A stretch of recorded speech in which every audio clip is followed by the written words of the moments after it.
Hi, this is Seth from Coming Out Tarot. My pronouns are he, him, his, and this is Coming Out of the Tarot Closet. Coming Out of the Tarot Closet is full of entertaining interviews with tarot readers who share their coming out of the tarot closet story. We're going to provide advice in a safe space for up-and-coming tarot readers who identify as part of our rainbow family. We're going to have a little fun along the way. Hopefully we'll change some lives and ultimately create a stronger community. Guys, I'm really excited to talk to Jay Ryan of Queer Street Tarot. My favorite thing about Jay Ryan is his sense of humor and his wicked grin. They've got an amazing deck, actually like 3 decks, called Queer Community Tarot. It's available on their website, and I know you're going to want to go check it out. So here's a little bit about Jay Ryan from their bio. Jay Ryan has been reading tarot for nearly 2 decades. He began reading tarot as a way to navigate the process of coming out. Now he sees the tarot as a multipurpose tool that allows people to map out their goals and avoid pitfalls. Often he remarks that tarot can do just about anything.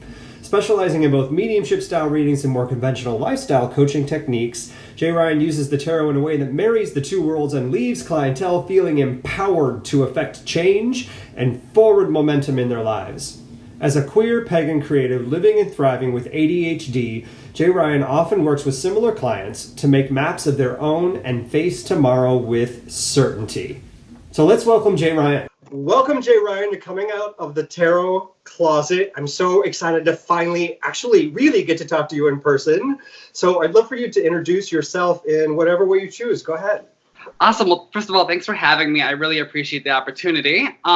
Super excited. My name is Jay Ryan. As you said, I'm a tarot reader of 15 years. I use he, him pronouns. I identify as a cis gay male, but my practice, I get to deal with, all sorts of people from the LGBTQIA plus community. So it's, awesome to have that experience to get to meet wonderful people. Kind of combining both my ADHD coaching. I was just diagnosed about a year ago with ADHD, so that's been fun. Coaching, lifestyle coaching with tarot and kind of helping people see tarot in a new light. Cool. Thank you. I'm going to come back to some of what you just shared in just a minute. I'm fascinated by how ADHD might be coming into your practice, and I'd love to know more about that. But first, we're going to do a little fun lightning round. You ready? I'm ready. Okay. You're on a desert island and you can only watch Drag Race or Game of Thrones, one or the other. Which one do you watch? Drag Race. All right. What's your favorite divination tool? Tarot cards. Perfect. Are you mentored or self-taught? Self-taught. Okay. And do you read yourself or would you prefer to be read? I do read for myself. What's your favorite tarot deck right now?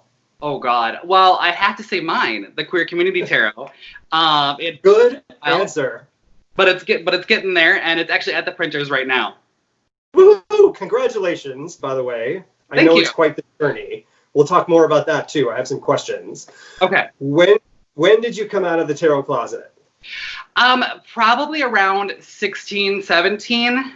Sort of accidentally, and it's kind of tied in with my own coming out as a gay man. So, I can talk more about that after the lightning round if you want. I would actually love to know more about it now. So that's we've wrapped up our first lightning round. So for me, I found that coming out of the spiritual closet was harder than coming out of the closet. So I'm curious if this was wrapped up for you. Tell me more about it. What was it like? I would agree. I think that coming out of the spiritual closet, or the broom closet, as some Wiccans and pagans refer to it, was definitely more difficult than coming out and saying I am a guy who falls in love with and wants to be with men, because there was this understanding. There was this shifting perspective of what gay men were and are, and there was more of a push, especially around my age bracket. I came out at 14. But that was all a year ago? No, I'm just kidding.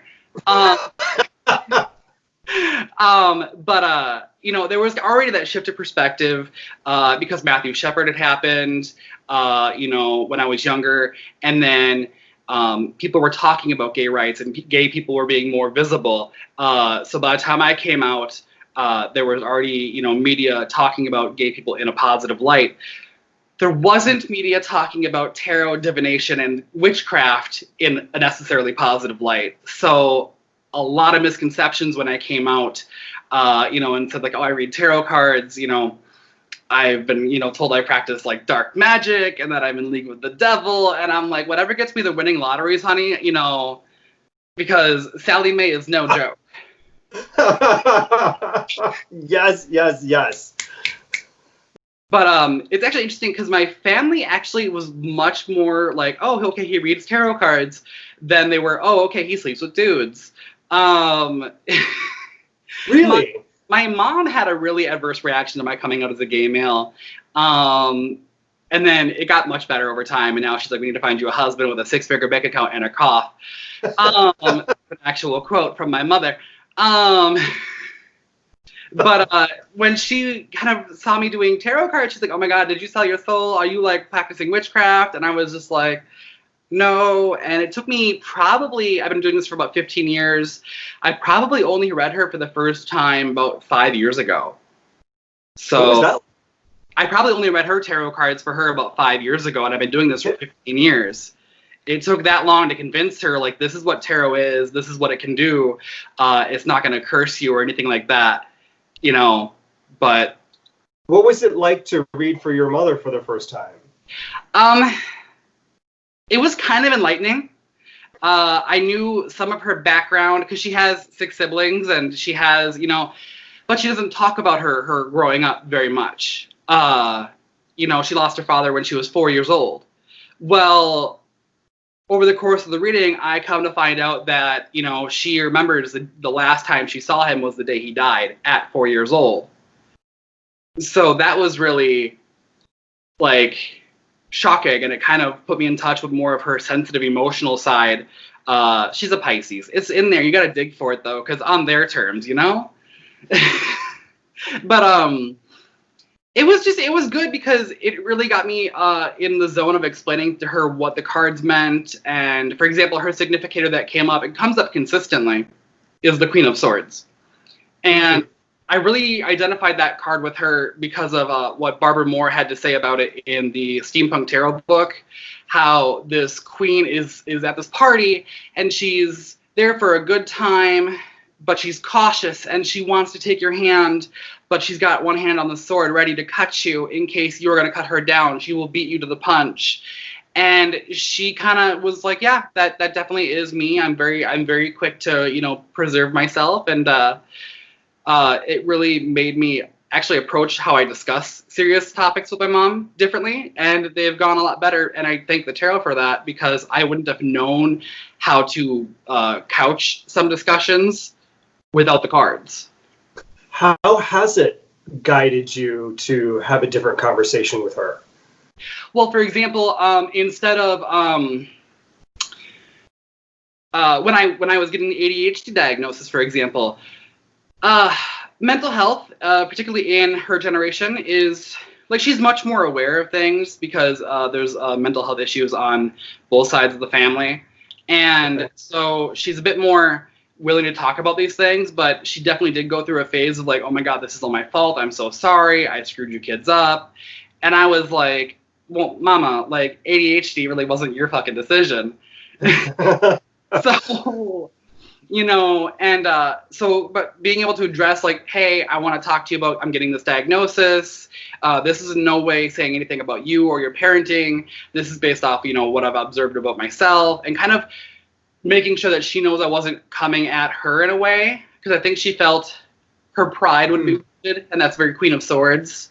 So I really try to, let her know, like, no, this has nothing to do with you. This is not a negative thing. This is not a reflection on you as a person or a parent. You were phenomenal.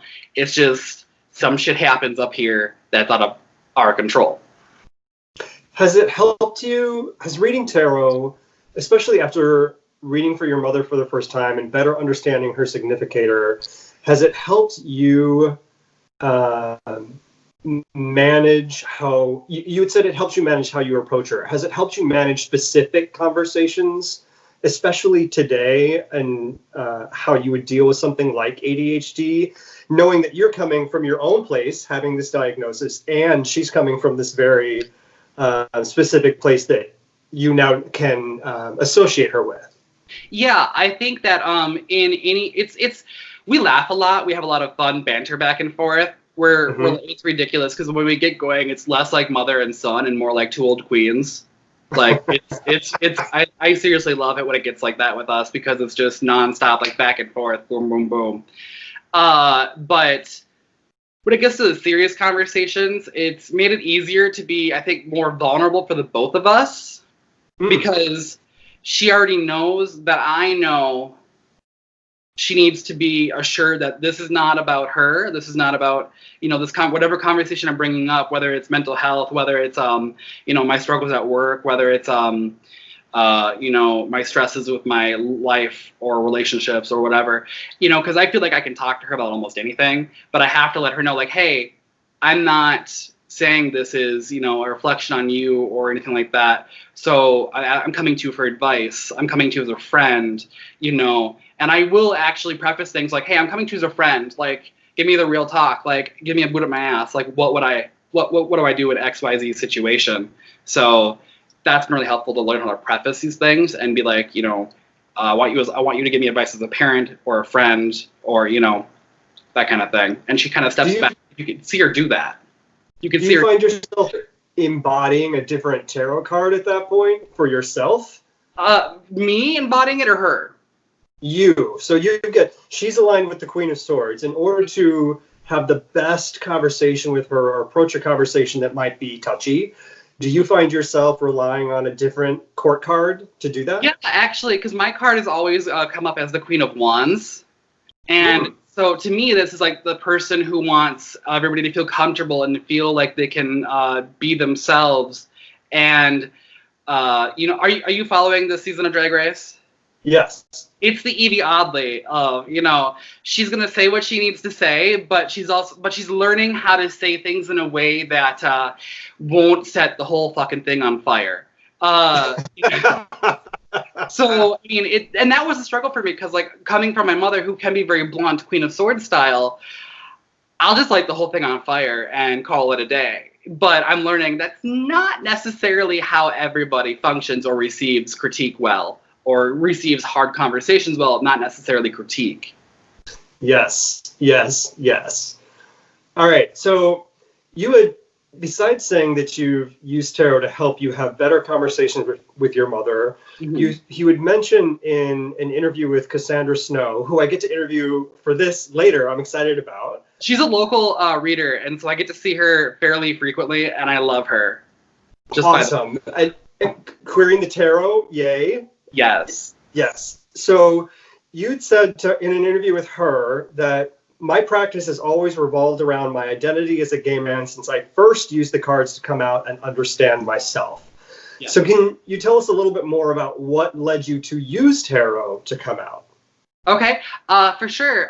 Tarot was the only thing I really had, the only person, the only ally I really felt I had to talk to while I was in the closet, because I picked up the tarot in like the middle school days because all my friends were doing the whole let's go to Hot Topic and be super goth and fuck up our parents, So there was that, and I was like sitting there like, well, I already got all these like polos from American Eagle and Abercrombie, and I don't want to return them. That's a lot of money.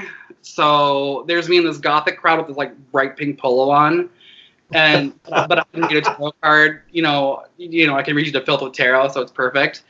But I would sit in my room and I would be like, how is this gonna go? Like, what do I need to expect about coming out? When do I need to come out? When would be a good time? And I would ask all these questions of the cards, and we kind of have this conversation, which sidebar, I found the best way to read for myself personally, and this might help other people who struggle, is I actually talk out loud like I'm reading a client, because I'm so blunt with my clients, but I'll actually read it out loud and kind of be like, oh, fuck, I'm talking about me.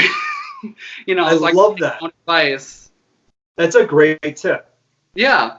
And it really did I kept getting the tower card, and I'm like, fuck, I don't want the tower card, to be representative of me coming out, like why, And then it came out that I came out by accident. I came out to my mom by accident. I had some friends who were very supportive, and they had gotten me some rainbow pride pins, and I had them in a jeans pocket.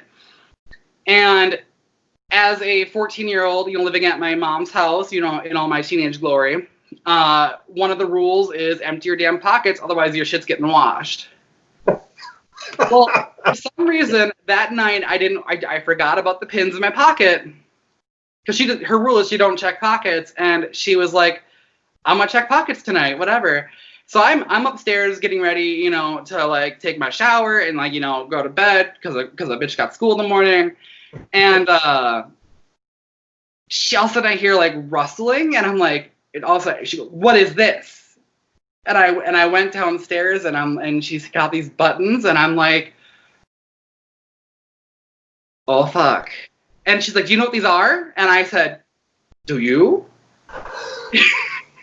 And she got really quiet, and then she looked at me and she said, are you gay?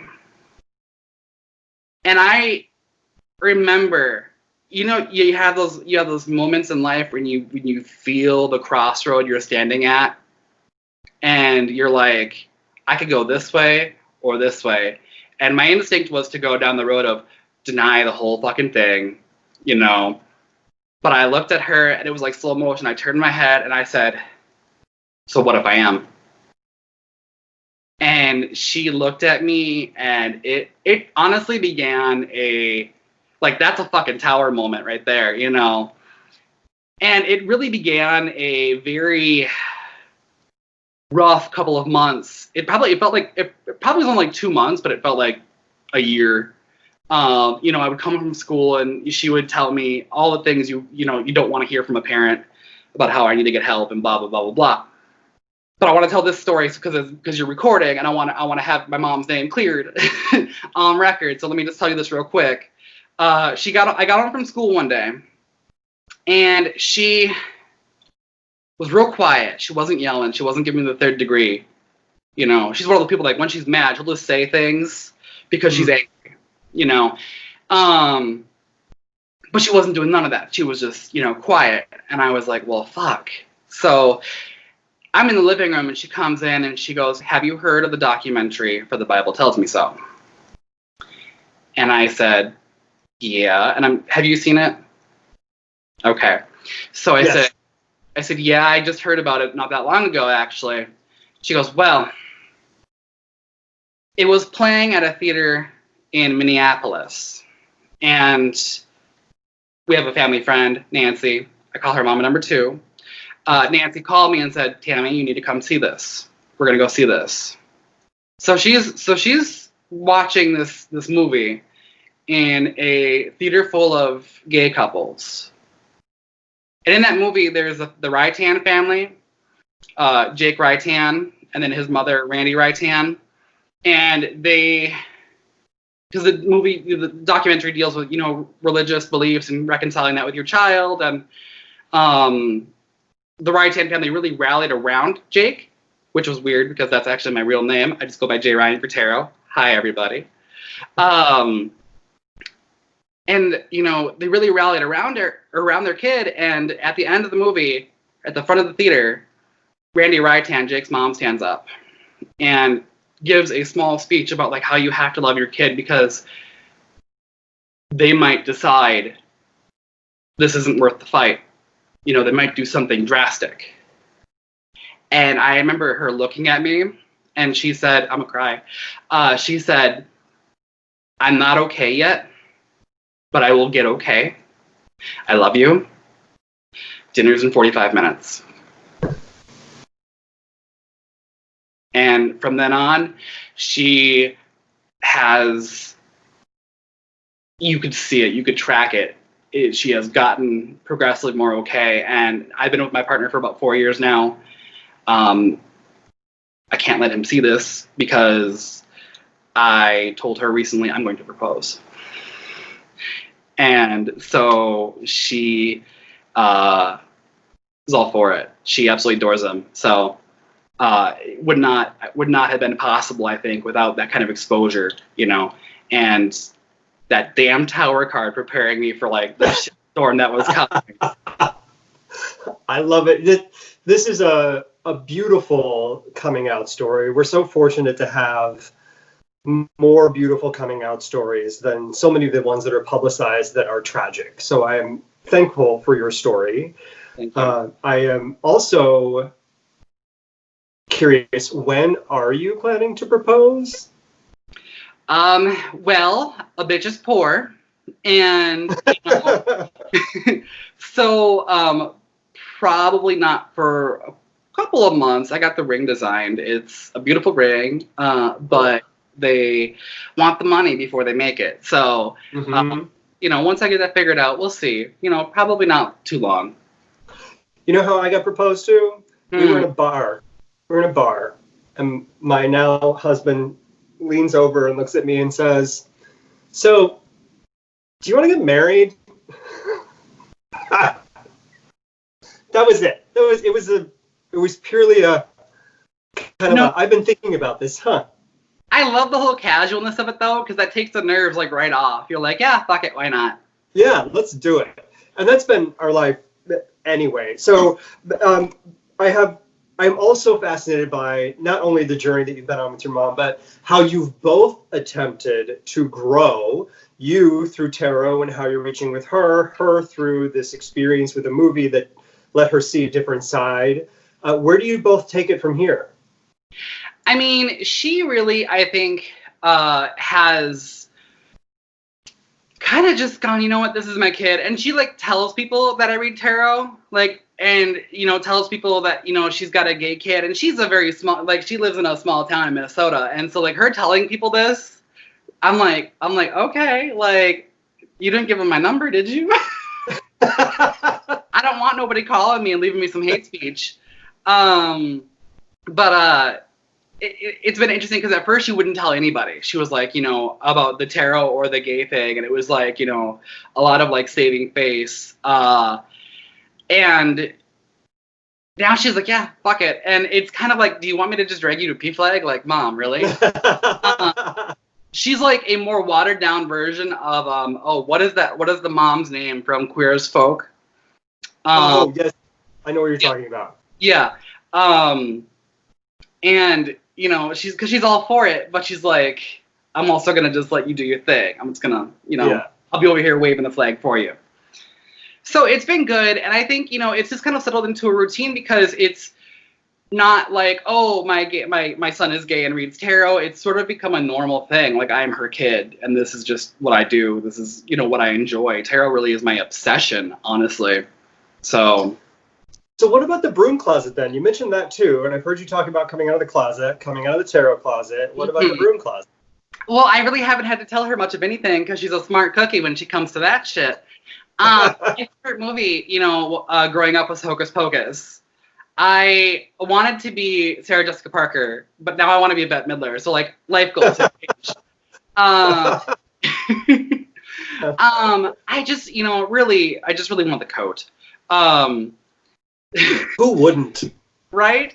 But, fun, quick aside.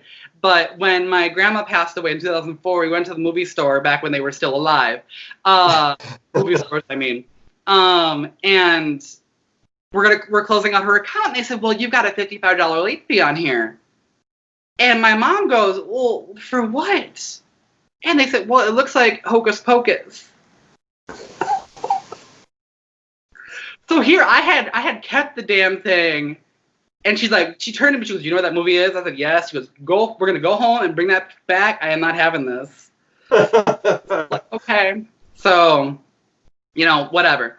But I never really had to tell her anything because, like, I had seen by the age of like 8 or 9, I had seen Interview with the Vampire,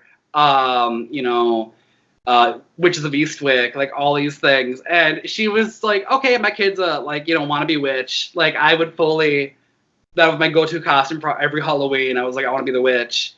And so when I started bringing home tarot decks and then, candles and incense, and she was just like, I see what's going on here. So I didn't really have to tell her too much. And thankfully, the people that I'm, I work with now, that I'm friends with now, like, they all know what I do. And they've all been fairly chill about it. I haven't really had to make an announcement in that regard. It was the tarot reading and the gayness, which, those are the two big announcements. And then it was like, oh yeah, he's also a witch. BTW. Got it. So do you mind if I ask you a question about your partner? Go ahead. Great. Did he, or was he aware of any of these closets? I'm sure there was one that he knew about already, at least, before you started dating. And did you have to share the other ones with him? I did, because I like to use the tarot as an icebreaker for most things. Yeah, and some people might be like, oh, like, I'm not gonna like share that on a first date, but I fully brought like 4 decks with me. It was like, which 4? Oh God, I'm a Rider-Waite junkie, so at least 2 of them are Rider-Waite. But then I probably had the Steampunk Tarot with me, and then I probably had, oh God, I have over 170. Okay. So, like I got one of those. I got the pre-Raphaelite Tarot sitting here, just kind of. So yeah, but so I've got quite a few to pick from. So I don't know what the 4th one probably was, but I kind of gave him a reading, and he kind of sat back and looked at me, and because was rehashing some things from his past, and he was like, "Have we met before?" And I was like, "No." You're like flipping the grinder. Right, exactly. Like, where are these messages? Where did I tell this boo-boo all this stuff? So, well, here's the interesting thing. So he had never had exposure to tarot before, dating me, and then within about 6 months of him picking up a tarot deck, he can do now what took me about 15 years. So I hate him. No, I'm just kidding. But no, he's really quite good, and he's very insightful and very intuitive. And I've actually found his whole family has kind of that vibe about them where they don't really discuss their spiritual practices, but you walk in and it's like they know something. They can smell bullshit a mile away. It's like his whole family is like just a bunch of clones of Stockard Channing and Diane Wiest from Practical Magic, and you're like, they know something. They know something up. So how does that feel for you? Well, I think it's actually really helpful because he's also comes from a Vietnamese American background, and so when we go to like their house parties and stuff like that, they're always wanting me to like read their palms or like do the tarot cards, and so getting to interact with people who come from a very spiritual background, because a lot of them they still practice a lot of their rituals for cleansing and banishing bad spirits, bad energy. And talking with them about that has been kind of like, I haven't had to make that announcement. Like I said earlier about being a witch. They're like, oh, like he's into the ooky spook. He'll understand. Somebody was talking about cleansing one of their shops. They own a business, and I was like, yeah, just light the incense and start walking around the shop and do this, do that. And they kind of looked at me like, wait, you do that too? And I was like, yeah. Who does it? Right. Exactly. So. How would you describe having these families coming together soon? Or have they already met first? Have they already met? They have not, and I hope to God there's an open bar somewhere nearby when they do. Yes, it's a good place. When they do, do you think you're creating a new community for yourself at that point? A new family for yourself? I definitely do, because his mother and father have asked me to call them mom and dad. So it's a respect thing, and I totally get it. I called them by their first names at one point, and one of his cousins was like, "Ooh, you just called them by their first names?" Because they don't even do that. And I was like, "Oh shit," I full pod. And but they've been really, really accepting and really receptive and really supportive. His father, who I haven't talked to a whole lot. I read his palm, and I have a 9-to-5 job. But after I got done, he looked at me and he like dead in the eyes, was like, "You should do this for a full-time gig. You're gonna make so much money. You're gonna do so well. You're gonna, He's like, that was amazing, and I was kind of blown away because he's very he's very emotional and upright, but he's also not very forthcoming with those emotions all the time. So that reaction like really made me feel like, like he really saw me, and I was like, trying not. I'm like, okay, thank you. Yeah. Has it inspired you to do anything different? Well, in what regard? Because really, honestly, no, I think it has inspired me to be, more authentically myself, a little more unapologetically me. Not like Silky Ganache unapologetic, because that's just not. But and that's the thing I actually tweeted out a couple weeks ago. I'm like, there's a difference between, being, yourself and being obnoxious. And it's just like, because of the ADHD, one of the things that can sometimes happen, ADHD, is you don't know where to draw those lines. So you don't always know when too much has been too much. And so getting the diagnosis and getting on medication, I was like, oh, this is how you dial it back. Got it. How has that affected your reading, or has it?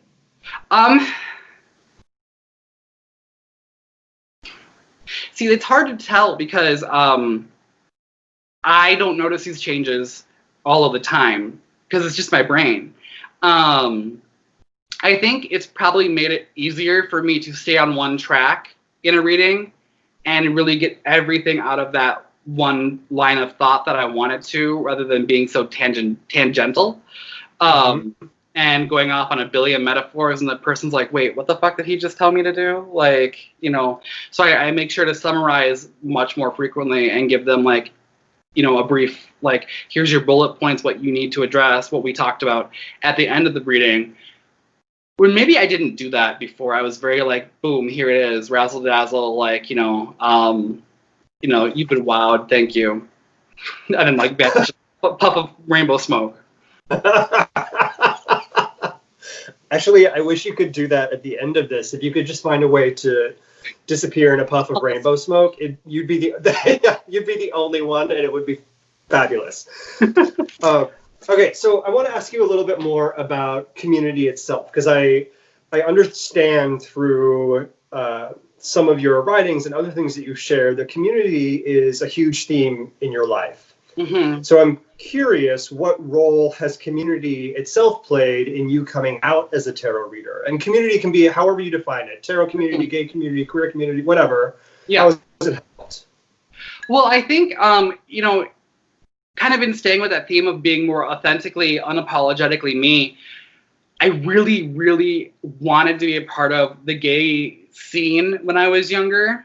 And so going to the gay bars, and which are not like, how they used to be. Like, I missed that window of time where the gay bars are really this different world, which is sad. But I would, go to the gay bars and be really excited. And then I sort of, because I've always been a bigger dude, I really began to hate it, because up until I decided to, embrace the whole fact that I have no fucking hair and just shave my head, I really had this dandelion fluff, and I would always really judgy looks and snarky comments from guys that I thought were like gorgeous, and they would just kind of say things when I approached them that really tore me down. Like, they'd shut me down, from even having a conversation at a bar. Like, if you weren't there to like be pretty and get dick, they were like, fuck you, fatty, goodbye. Yeah. And that really made it hard. So I really retreated from the gay scene until probably I was in my 22, 23 range. And I'm only 28 now, but like, that's when I really started to go, I kind of am a big bitch. Like, but I really, if you haven't met Melissa Sainova yet, who did Kitchen Table Tarot, I had a reading with her, and she said, I'd never talked to her before in my life. And she said, you want to work out, you want to get big. And I was like, what? No, bitch, I'm trying to get small. I'm a big bitch trying to get small. And she was like, no, you want to get muscle. You want to get like, pecs and things like that.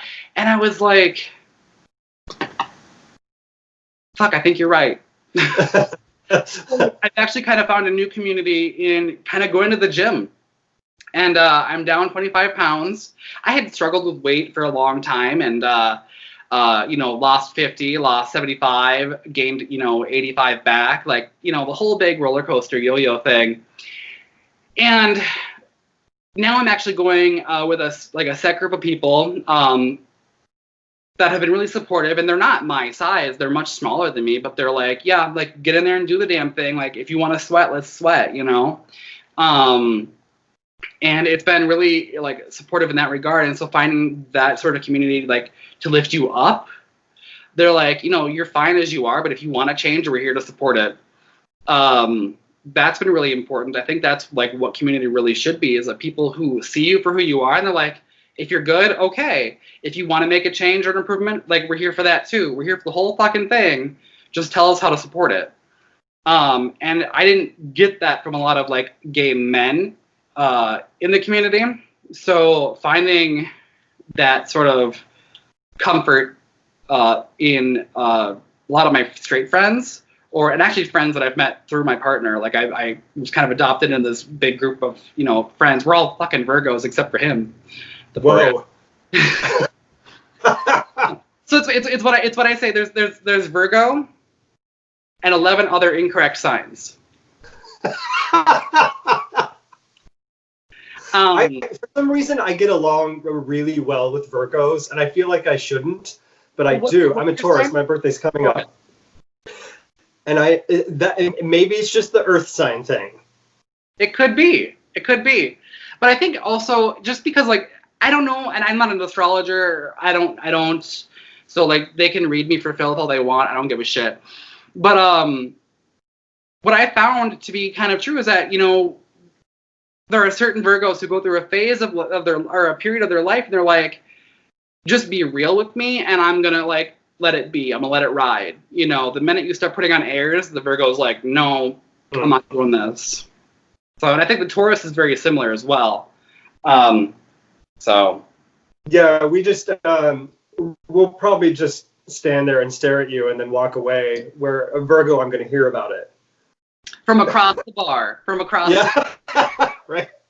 So so we've heard about this wonderful health community you've found a space in that's guiding you. We've heard about how you're navigating your way through the queer community.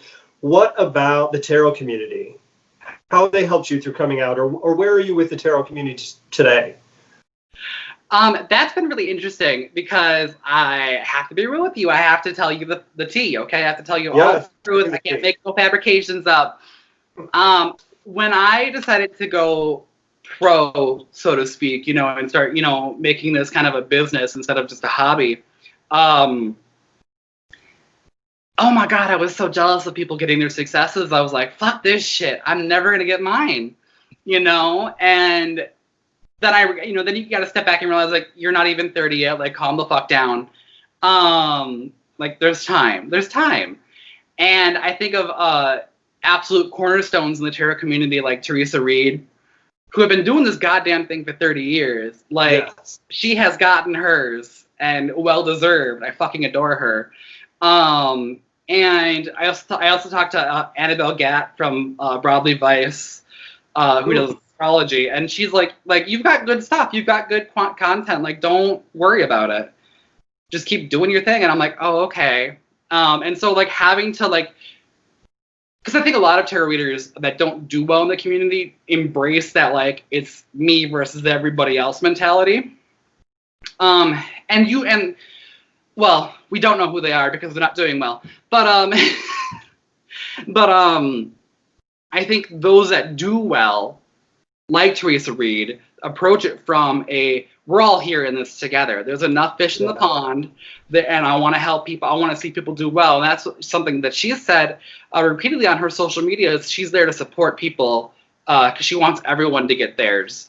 And I think that's why those people with those kind of attitudes do so well, because they're not trying to be, you know, the shit. They know their shit, like they know their shit, and they know not, you know what I mean. Like they know what the hell they're talking about, and they know that they don't have to worry about, you know, the rest of the horses in the race, because to them they're just having their lane and they're doing their thing. And I think that was important for me to see and kind of snap out of that mentality of like it's a competition market versus a community market. Because like there's definitely been clients I've gotten before, and I'm like, you're not going to fit well with me. Let me refer you to somebody else. What was that like? Getting to clients that don't fit with me.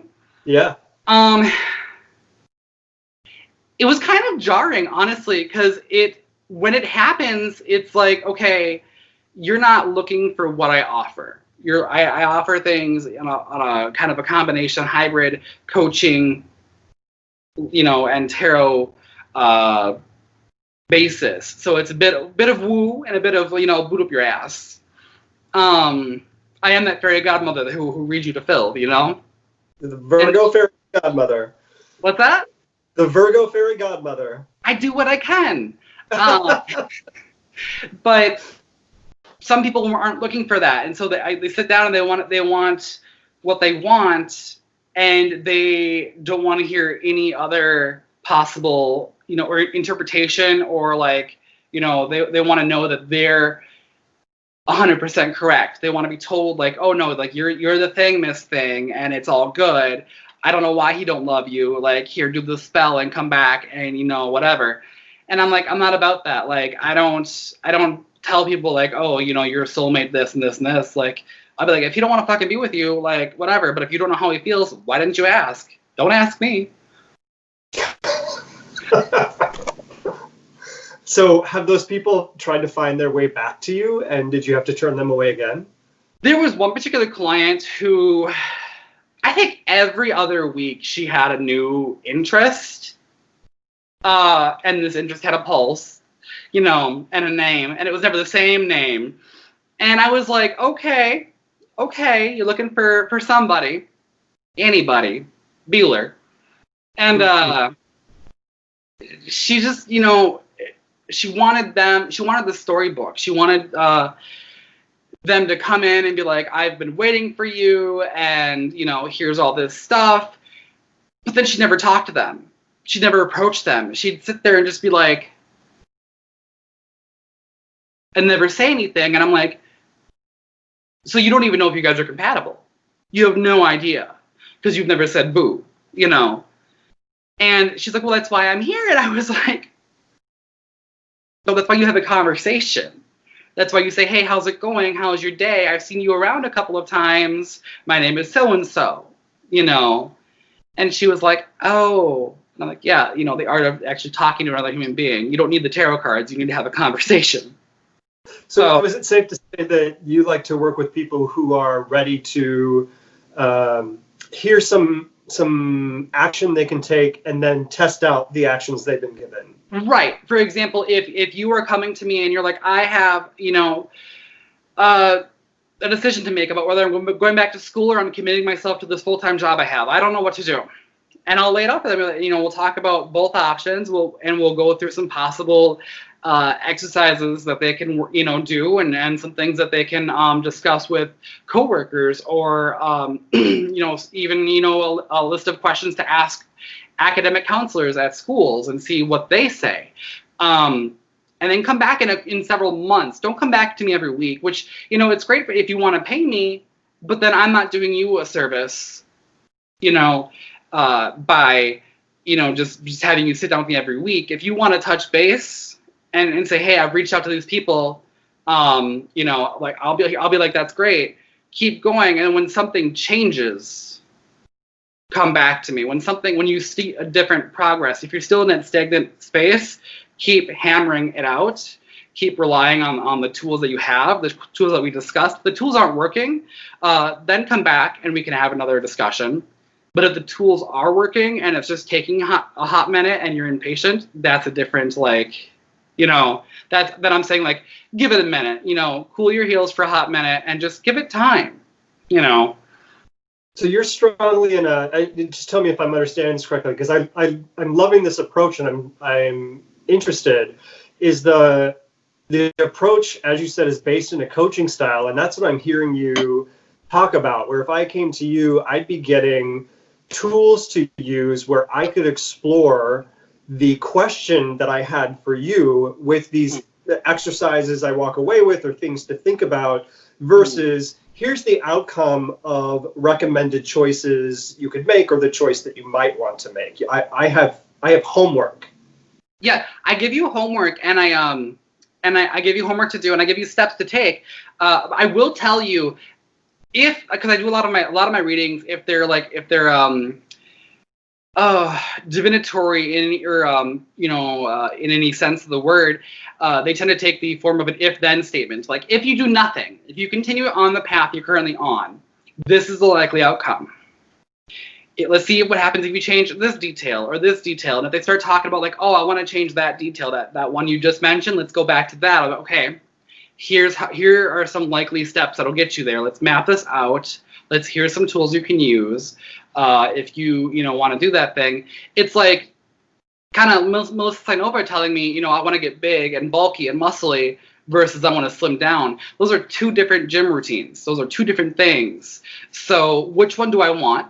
Let's decide that. And then here's the plan for that. Here's what you do. Mm-hmm. You do the weightlifting, you do you change your diet, you do this, and you go for it. And it's going to take time, and you have to stick with it.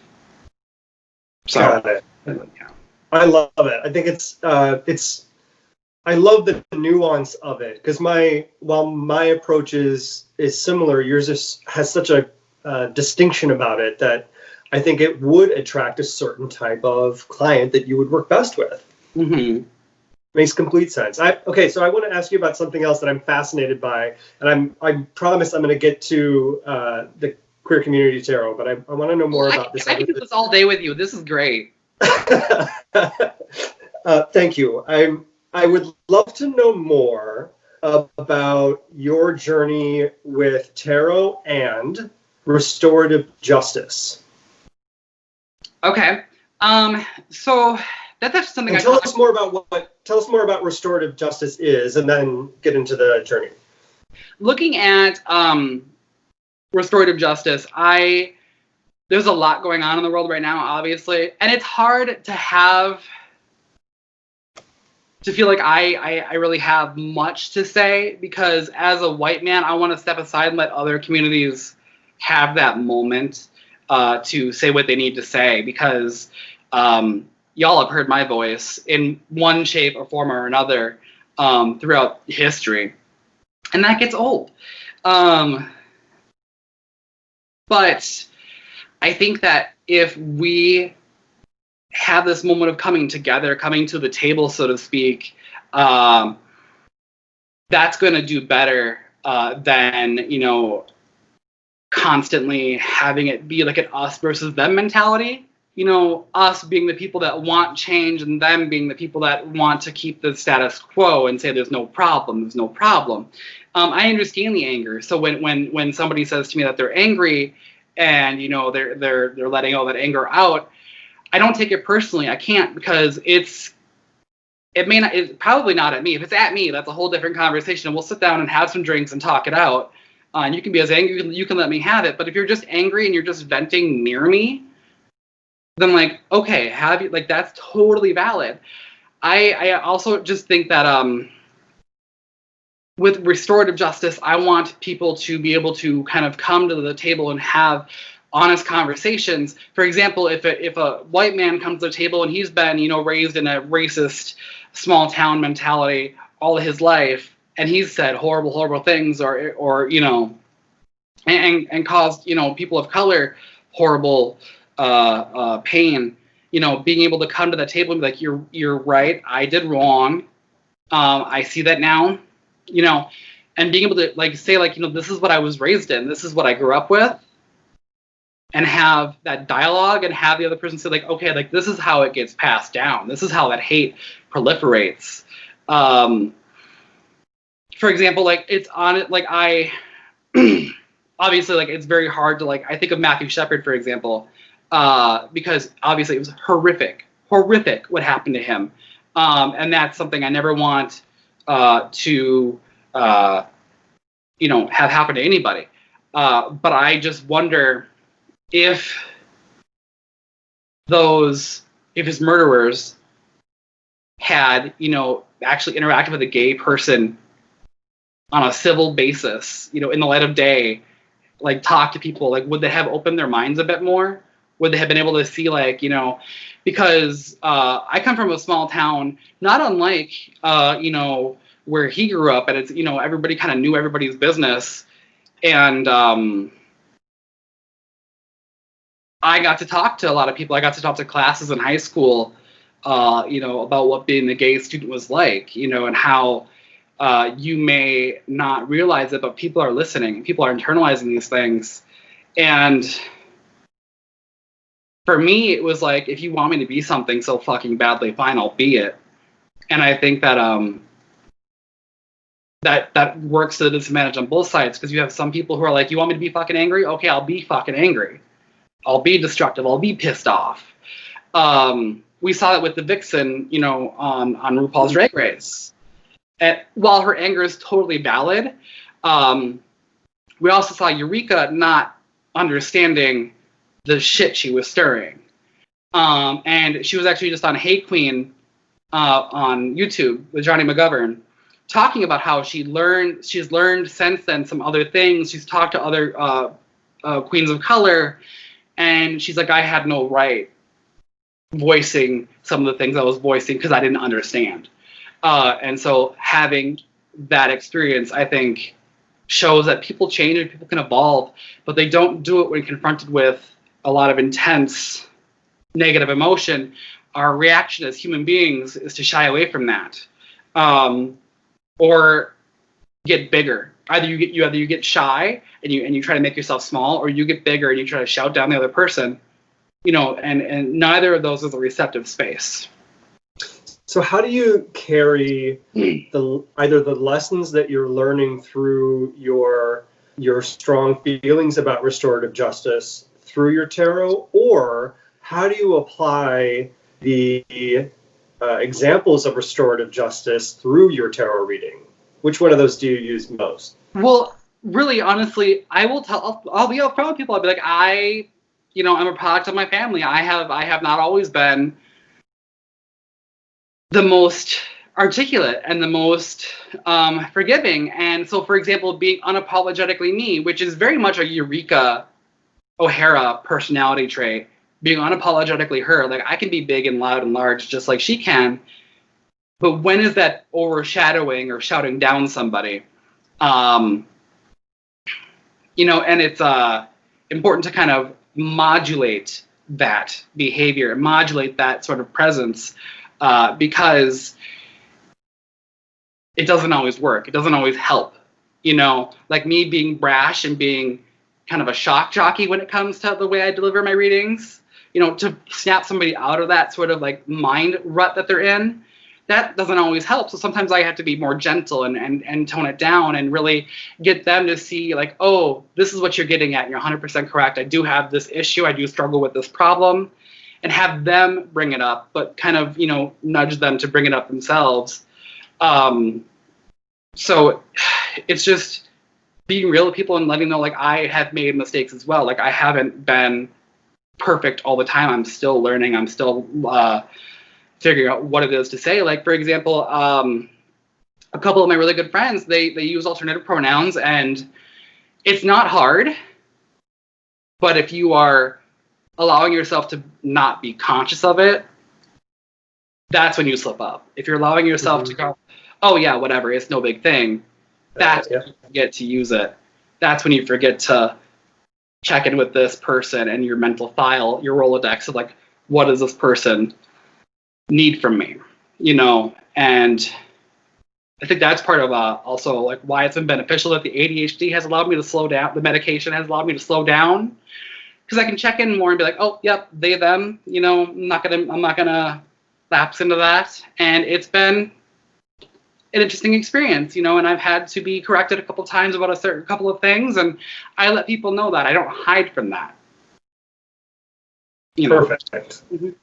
I wonder how all of these experiences then, the work through ADHD, the understanding of the communities that matter most to you, and your lessons around restorative justice, how have all of these led to the creation of Queer Community Tarot?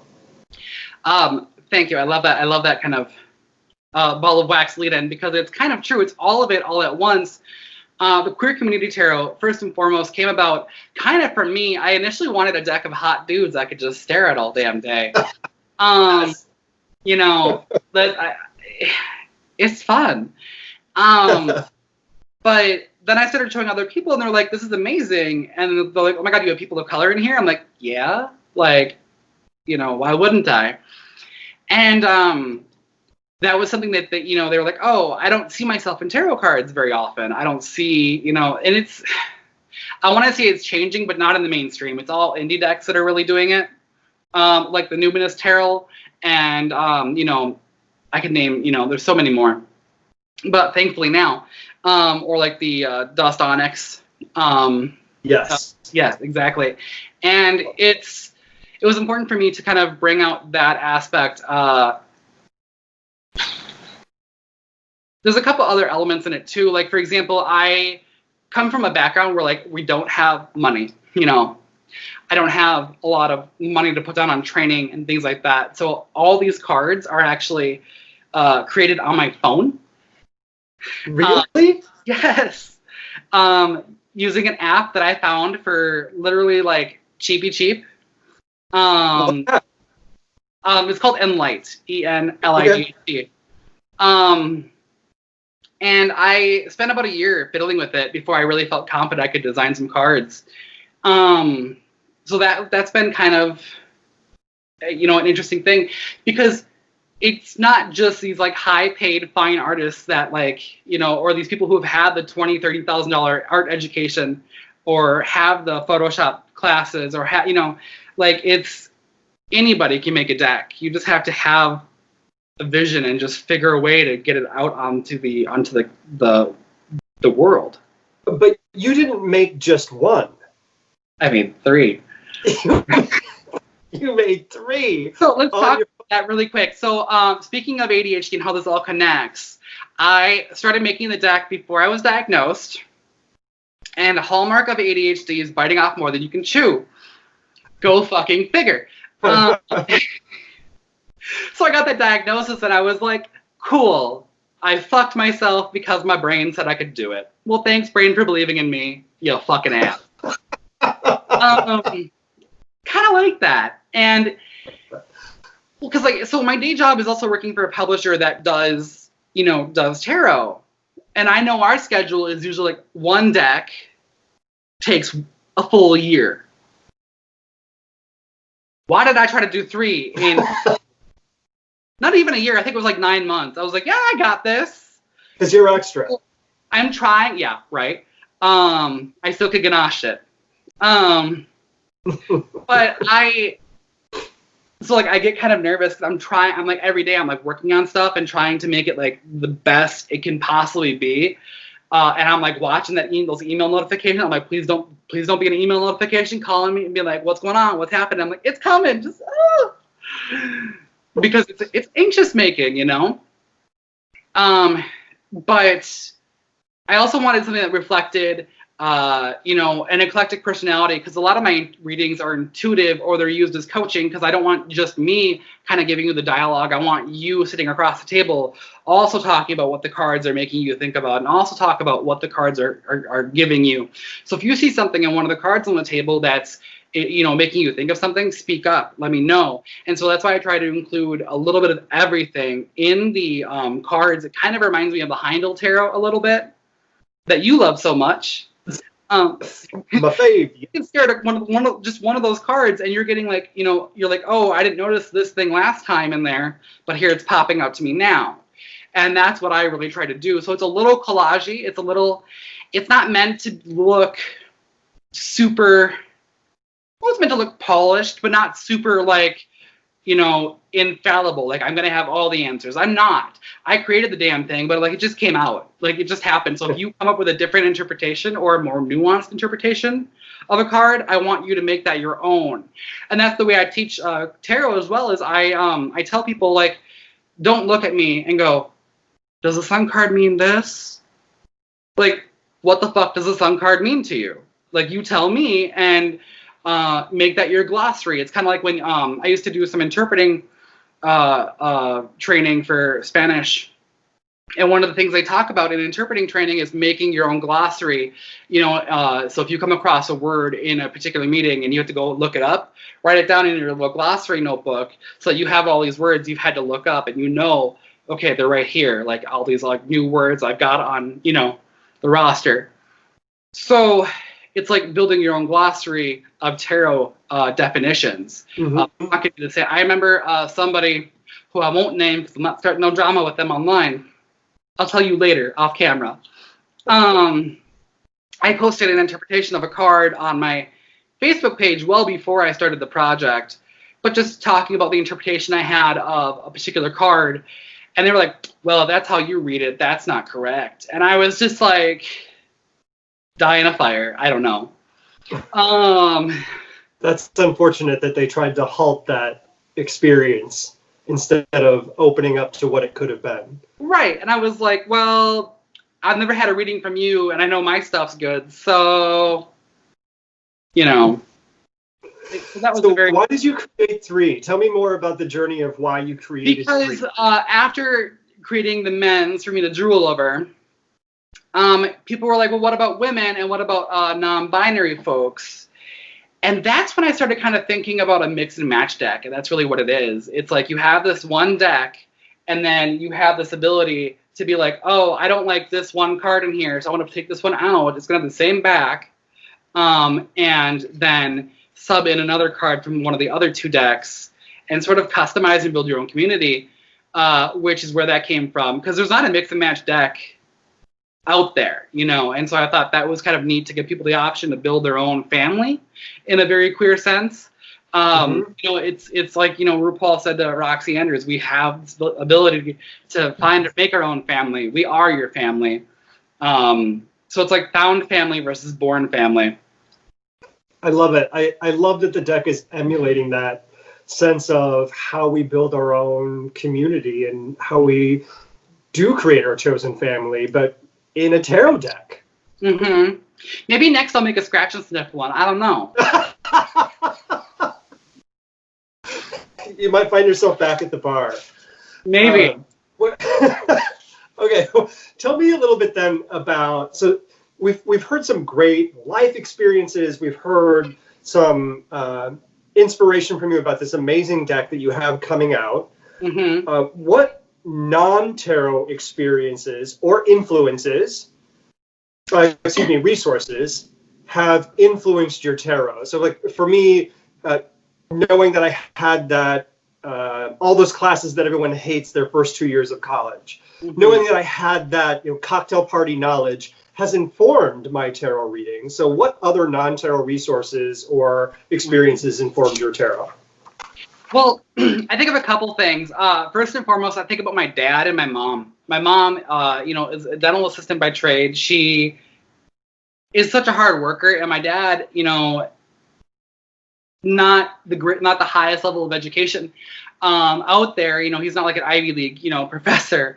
But they've both worked really hard for the things that they have in their lives, and so I really embrace that sort of like, fuck it, I'll do it metaphor, example, like I'm going to be the bitch for me, and get it done.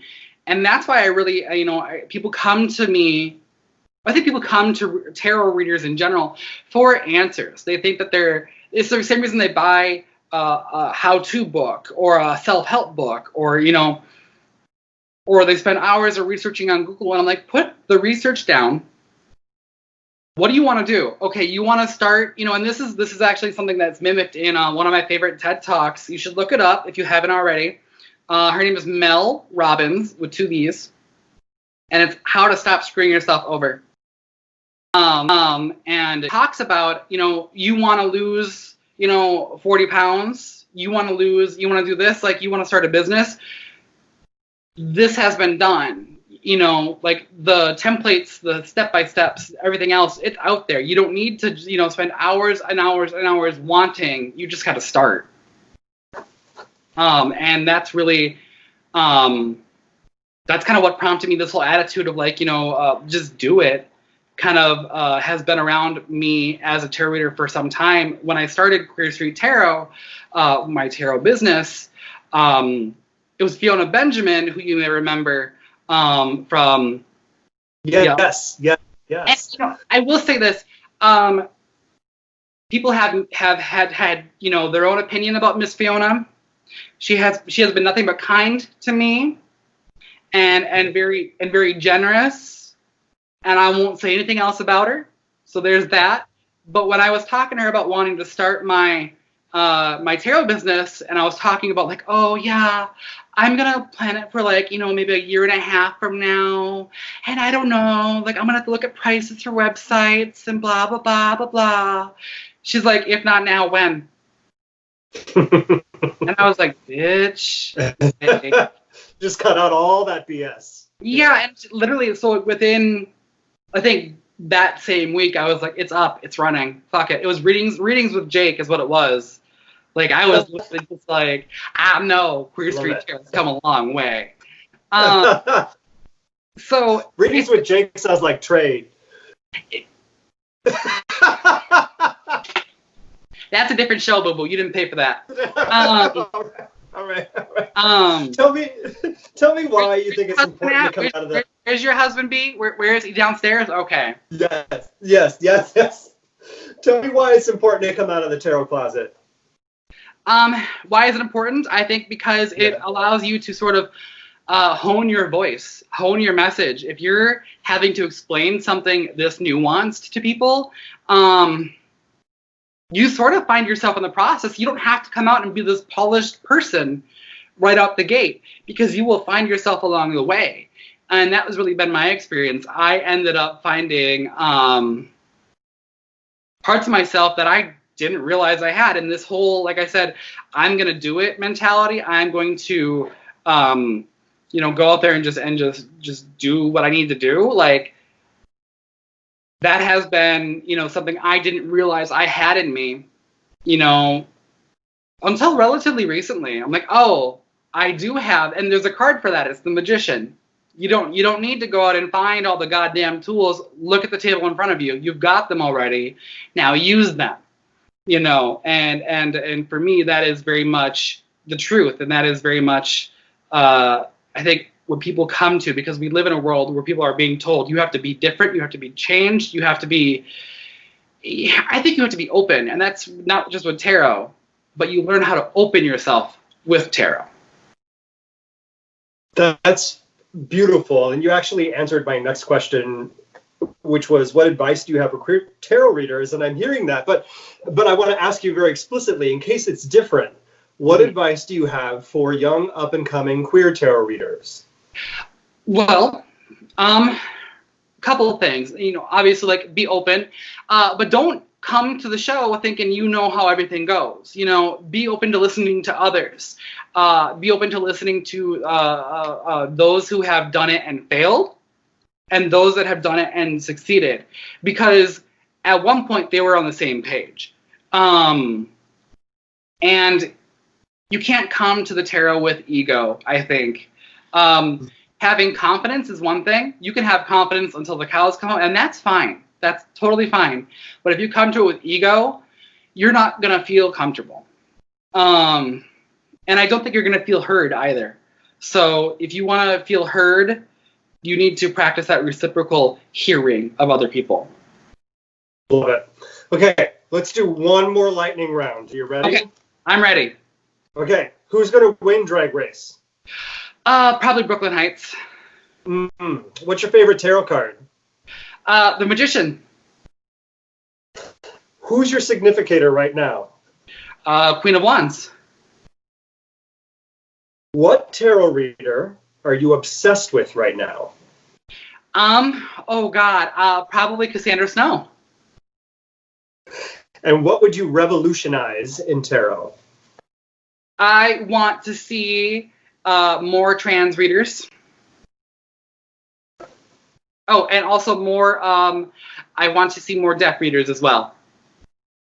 More, say the last one again? More deaf readers. You know what? I've never actually met a deaf reader. Do you know some? I have seen a couple videos on YouTube, but not very many. Okay. And I think that is, it led the community itself and their experiences lend themselves to the cards very well. And I think that they if they're out there, closed caption this video, by the way, closed caption it.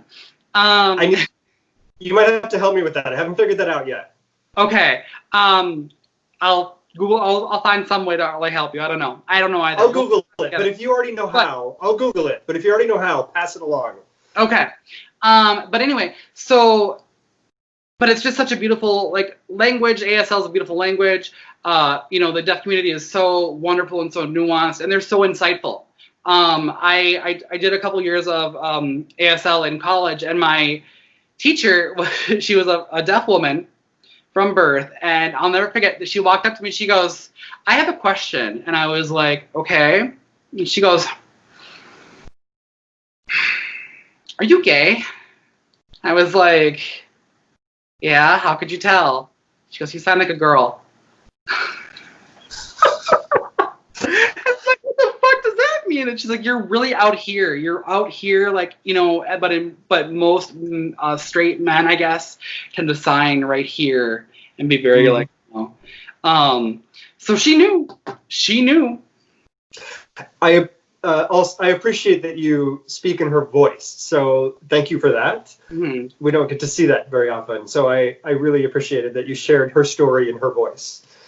All right, Jay Ryan, I want to thank you for being a part of this conversation, for being a part of coming out of the tarot closet. This has been such a great afternoon. I normally do these in the morning, but thank you for having some time this afternoon.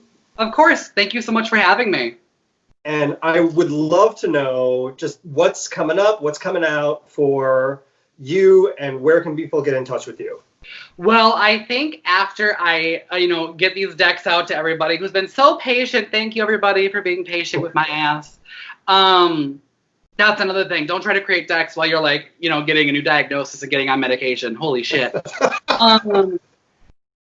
Again, too much. But if you want to get in touch with me and figure out what I'm doing next, you can always, hop on queerstreettarot.com. I haven't put out a newsletter in some time, but you can sign up for it. So when it does come back out after I'm done with this, I'm not doing anything else until I get this project off my lap.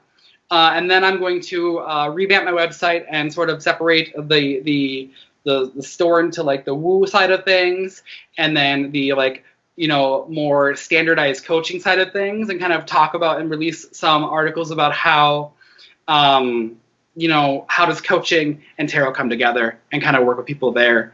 So yeah. Perfect. But until that time, I'm gonna be busting my ass on this tarot project. So. It doesn't sound like you're slowing down anytime soon, and I'm looking forward to all of it. So thank you. I really appreciate all that you're doing. It's incredible. Well, thank you so much. I really appreciate it, and I love that you're doing this. I hope this continues to prosper because you are fantastic, and I adore you. Thank you. Thanks for joining us on Coming Out of the Tarot Closet. Don't forget to subscribe for more inspiring guests in your ears. I do hope we've inspired you to speak out. If we have, please leave a kind review on iTunes. It'll help us get in front of others who can benefit from this message. Please remember, no one is alone, because you will be found.